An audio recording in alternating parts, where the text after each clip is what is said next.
Hello everybody and welcome back. And the party are here.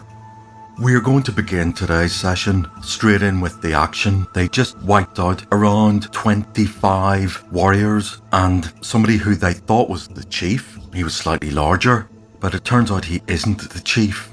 Even though things are happening quickly, my description will be quite slow. When the party get here, there is a campfire in this area. They look up. There's many reasons to look up, I'll get onto that. The ceiling above has been broken and is open to the sky. There is a net covering the hole, which, according to the module, is there to keep unwanted debris and animals out. There is a rope hanging from one of the edges of this hole where it's been tied onto, and that rope is currently tied onto this balcony here, which means I now have to describe the room. These doors and these rooms are on an upper floor. These stairs and this dotted line is a balcony which leads to these rooms. It isn't clear what is underneath these rooms. I think we can ignore that. This rope is tied to the edge of the balcony. And look, says Liz, pointing up, they see children scurrying up the rope in order to flee. These are young children, some maybe just 4 years old, and in fact there are some teenage girls, one of which has a little baby attached to her neck as she is clambering up the rope. These people are strong and their kids have spent their life in active play. They're going up this rope at speed. However, on the balcony as well is a line of 14 young men, and by young I mean anybody who could be between the ages of 15 and 17. And they are armed with bows and arrows, and their job is to protect the kids and get them up this rope. That's not all which is happening. This door bursts open and out comes the real chief, flanked by 3 younger men who all look like each other. That's because they are brothers and they're his sons, and behind them is a witch doctor who is a level 5 cleric. Okay, lots going on. The party will not have initiative. This has taken them by surprise. The main protagonists are here. Malin is at the back. He still has his mirror image on him and he still has shield on him. So it's fair to say that the young men, the 14 of them, will shoot arrows. That's 2 on each of the party, plus a 3rd on we shall see. So the first round is a surprise round and everybody's going to get peppered with arrows. I will do it in order of Liz, Sylvia, Malin, Carrick, Donard and Gareth. These boys are fighter level 1. They have a THAC0 of 19. They both miss Liz. Sylvia has her bow out, so her armour class is 3. They both miss Sylvia. The 2 on Malin. Oh, right, okay. What did I say? Their THAC0 was 19. They definitely hit. And that's 5 points off from Mage. He's down to 11. However, things are not that simple, because these arrows are poisoned. Right. Now he takes 12 damage. This is not good. He has to save versus poison. What's his saving throw? 10. Oh, he saves against one of them. Right. Malin is down to 5 points. Right. I think I know what he's going to do in his round. He's going to flee or else cast invisibility 10 feet. And now that is an option. He can call everybody back and they can cast invisibility on everybody, or they can all run back into the tunnel. Right. Never thought of that. Anyway, swiftly moving on. 2 on Carrick. Both miss. These young lads are accurate, or at least they throw hard, but they bounce off his armour. 2 on Donard, miss. Right, that's a 15. Gareth's armour class is 1, that's a miss. That's a hit. He takes 1 damage. 1 poison damage. 15, which he saves against. Oh, Gareth's save versus poison is just 4. I believe that will come from his constitution bonus. Right, so Gareth does not take that extra damage. Now Malin is also feeling sick and woozy. Let's read a bit. The young men's arrows are coated with a gummy vegetable poison, which causes 1d6 extra damage The poison also causes violent sickness and fever for 2d10 hours. Malin is not in any position to cast any spells for most of the night, if they get through this, so he's definitely going to back off into the tunnel. The surprise round has given the chief, his sons, and the witch doctor. Right, now we're going to have the witch doctor cast Hold Person, and he's going to cast it on Sylvia, Liz, Donard, and Carrick. That means I need to make 4 save versus spells. Liz, she makes hers. Donard, he makes his. Sylvia, she makes hers easily. That leaves Carrick, who makes his. His save is 8. Right, that spell didn't have any effect. Right, let's do round number 1. We get initiative. What are we going to do with this initiative? Let's get intentions. Sorry, I should have done intentions first. Obviously, the youths on the balcony are going to continue to shoot. The chief and his 3 sons are going to engage in melee. The children are going to escape on the roof. Our party, Malin, nauseous as he can, stagger back through this tunnel, and the rest of the party are going to move to here. Sylvia does have a sleep spell. We will just do movement in this round, and if Sylvia and Liz can at least get round the corner to stop half of the arrows, then that would help. The party are backing off to here. Malin is here. Right, it's their go. I just remembered I forgot to do 2 arrow shots, and we'll pick the dwarves. Whoops. And they both miss. Right.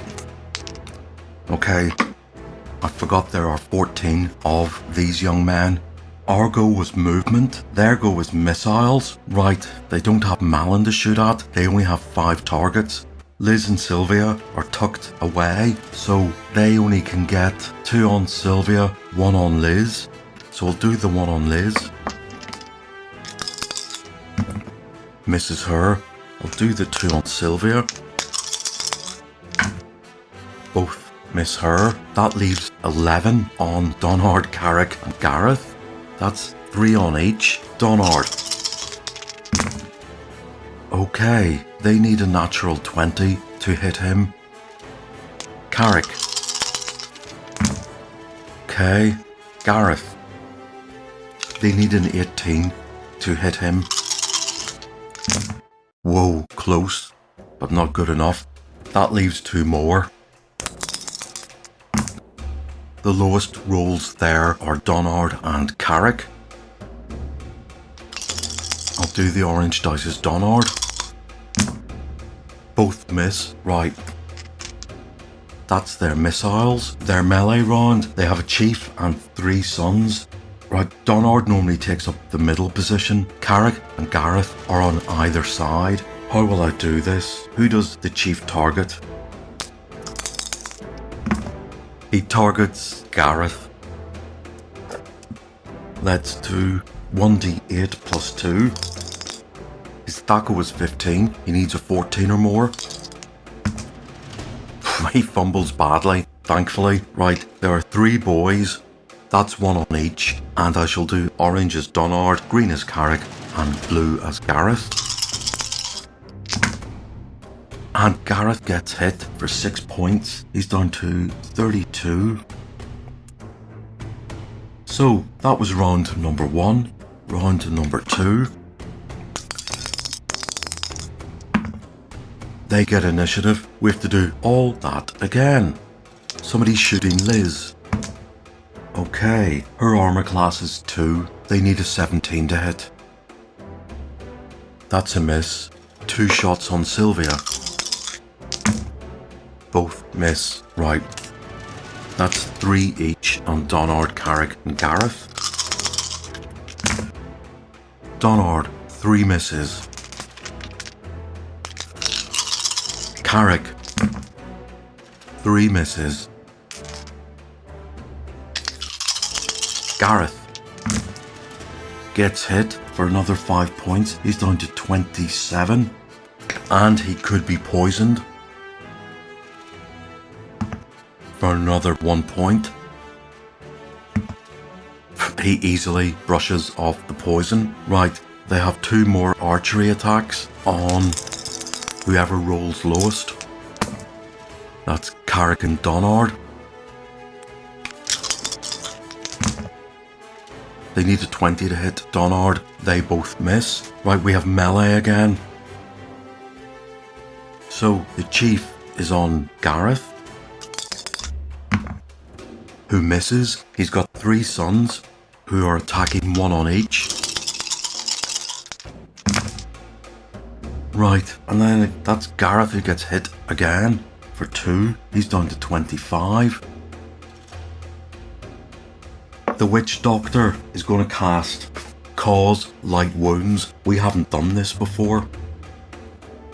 When reversed, this spell, Cause Light Wounds, causes 2d7 points of damage to any creature or character touched. No saving throw. The cleric must make a normal hit roll.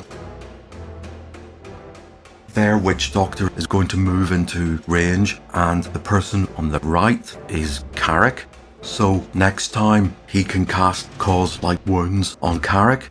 It's our go. Bloomin' Nora. Okay, Sylvia and Liz are going to try and take out some of these youths. They have 6 hit points each. Right. Sylvia hits and kills 1. Liz hits and kills another.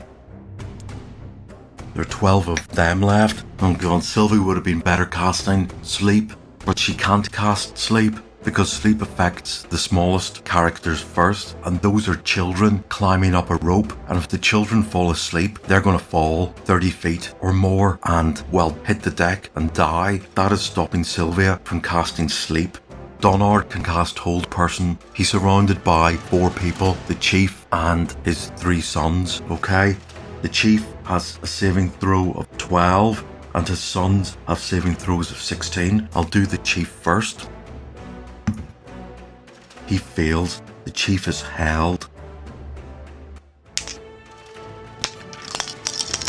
I shall do his 3 sons. Okay, 2 of them make it. The one that doesn't make it is the one on Carrick. Then it's melee. Well, Carrick is aiming for the one that has just been held, so his armor class is really going to drop. It is 7. Perhaps it should drop to 9. Regardless, Carrick hits and does 6 points. That boy is down to 13. Gareth hits and does 3 points. That one is down to 13. Okay, that is the end of round number 2. Okay, round number 3. It's mutual. Right, let's do missiles first. I'll do Liz and Sylvia. Liz, does she hit? These boys have armor class 7. She hits and kills another. And Sylvia, wow, look at that, kills another. There are 10 left. There were 12, which means there are 12 shots to be had. I'll do the 1 shot on Liz. And that hits her for a point. She's down to 24. And she will also be poisoned for 6 points. Can she make a saving throw to shrug off that poison? Her save versus poison is 8. Ah, she does. Good. There are 2 shots on Sylvia. One of which hits her for 3. She's down to 18. She can also get poisoned for another point if she fails this saving throw. 8. And she does fail it. Right, so Sylvia is down to 17 and she's feeling nauseous. For how long? 12 hours. That means she won't be able to cast any spells, but it also means her Thaco is going to take a massive hit if she still wants to fight. There are 9 archers left, which is of course 3 of each on the front line. Donard, they miss him. Carrick, they miss him. Gareth,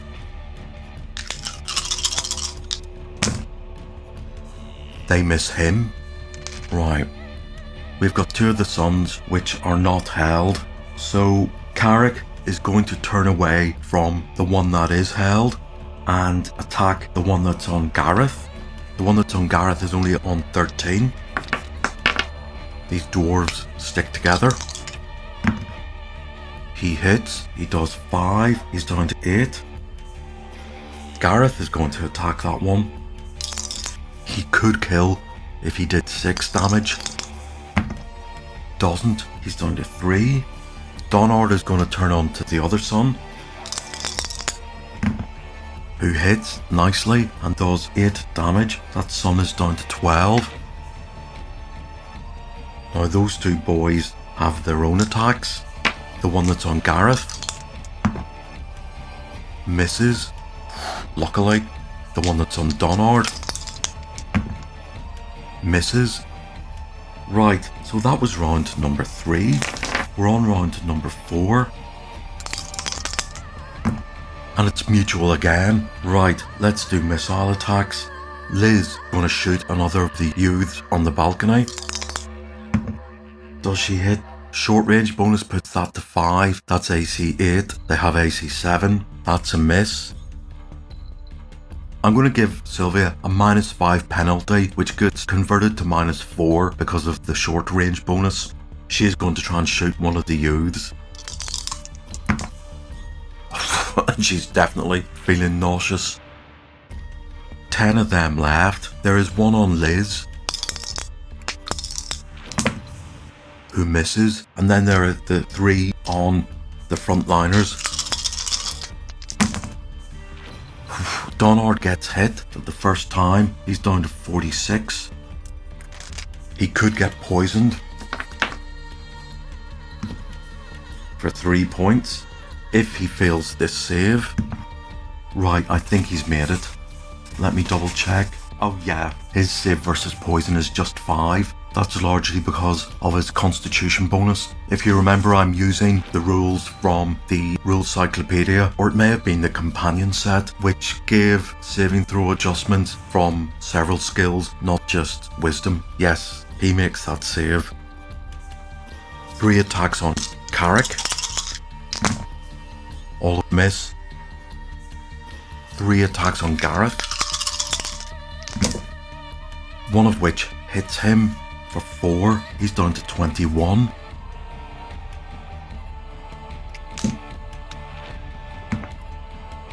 Right, does he save versus this? He does. That's the missile round over. We have melee. There's one boy attacking Gareth, who misses. There is one on Carrick, on Donard, who hits for a point. He's down to 45. So we have our own melee attack.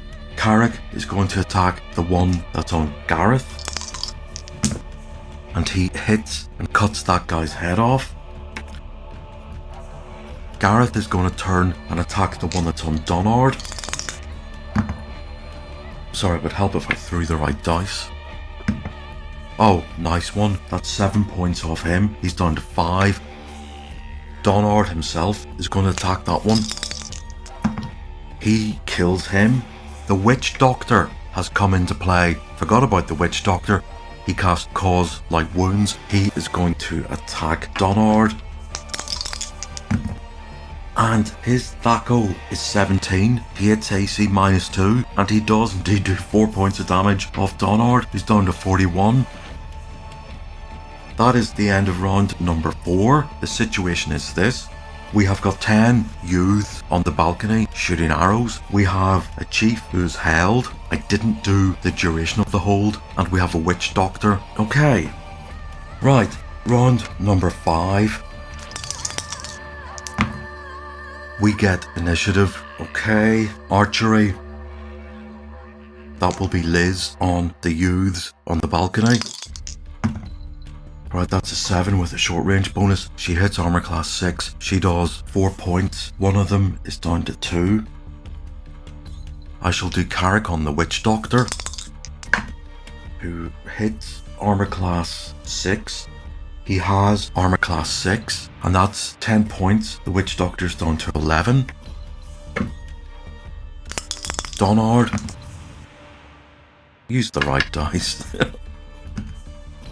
Of Donard misses. Gareth hits. Gareth does 3 more points. The witch doctor is down to 8. Sorry, I didn't do Sylvia, who's got a -4 Thaco penalty. That's an 11. She still hits armour class 7, and she does what's needed to kill. Though by right, this would be an interesting way to apply nausea, which didn't occur to me, is that her skill in bow training should be negated. In other words, she would get a -3 Thaco penalty for nausea, -2 for her lack of skill to hit, and -2 for her lack of skill to damage. She does not kill because she does 1d6 plus 1 rather than 1d6 plus 3. Okay, I'm just making this up as I go, but I think if you're nauseous, you shouldn't have any bonuses from any weapon skill. That was us. It's their go. The witch doctor is going to cast Cause Light Wounds on Donard, and he misses it. They have archery. Right now, the adults are under the thrall of the Copru. Are the children? Perhaps children would have an immunity, but I will give a morale check for the boys on the balcony because they have lost 4 of their number. And their morale fails, so they're going to climb up the rope and make their way out of here. That doesn't make the witch doctor too happy, and it doesn't make the chief too happy. It makes me happy because I don't have to roll 10 times. Okay. All the children and the girls are up the rope and out the roof. Those boys have seen enough, and they're going to follow suit. So it's round number 6. That leaves us with the witch doctor and the chief who is frozen. Let's roll for round number 6. The witch doctor gets initiative. He is under the thrall. The Copru, he will fight. And he will miss. He is not long for this world. Carrick hits and kills him with 1 stroke. We have the chief who is held. Are we going to torture him? I think we have tried this before and we realise that people who are under mind control don't give up anything. No, the chief is just going to die. That is this fight over, and we have to work out what is going to happen to the children. Okay, well, that's going to give everybody something to think about. Malin and Sylvia are nauseated. That nausea will last for the rest of the day and for most of the night. They are in no position to cast any spells. Okay, let's work out what happens next. So the party are watching the children, or at least the last of the youths, scampering up the rope from here to the ceiling and watching them disappear through the hole. There's no way to give immediate chase to them. Not only that, but Sylvia sort of leans against the wall, sweating profusely and holding her head, and they hear Malin in the corridor retching. So everybody else goes back to those two, and Malin, he's not throwing up, but he is dry heaving, and his clothes are just soaked with his own sweat. It's clear that the party can't go further on into this temple. They make it back out to the front, and Sylvia, rather weakly, says, "What are we going to do about the children?" Donard says, "Well, I think they're frightened of us. I don't think they'll be a threat." And Liz looks at him horrified and says, "I think what Sylvia meant was, who's going to look after the children? We've just killed their parents. They're orphans." And Donard just looks back and says, "We don't have time to make an orphanage. We've got ourselves to think of in the short term. Maybe, under better circumstances, we can wonder what to do with the orphans, but at the minute, we need to think about ourselves." And of course, both of these arguments are right.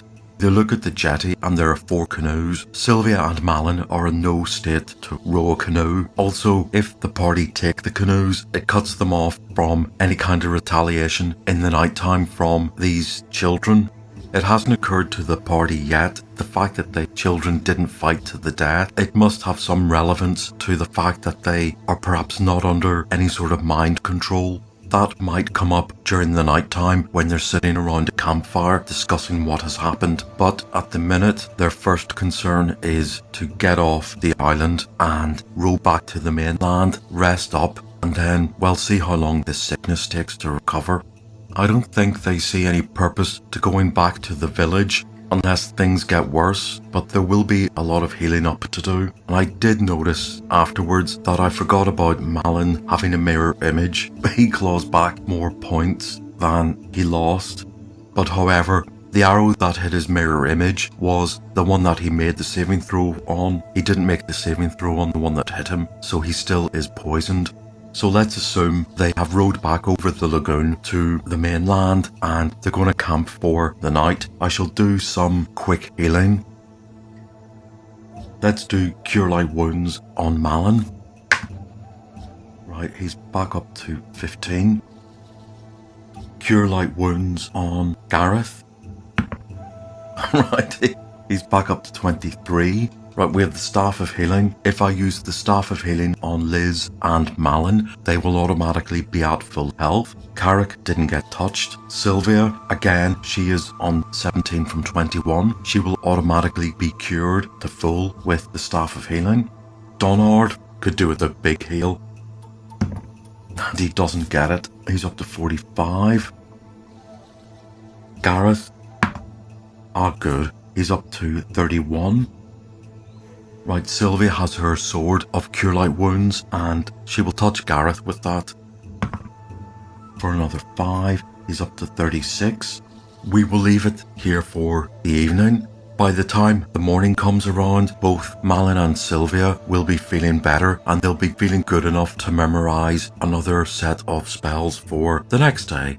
All is good, right? As much as it can be good. But indeed, there will be a lot of young people on the island who have just become orphans. Amongst their number will be around 9 hot-headed, extremely angry and upset elder teenagers who probably won't be in the wisest state to make decisions and will probably want to take out their anger and upset as vengeance on the party. They may cool down after a day, but we'll see how that plays out. Right, when we begin the next session, the party are going to row themselves back over to the temple and continue searching. What they will do with the young people will probably happen after this adventure is over. Right, but until next time, I'll see you then.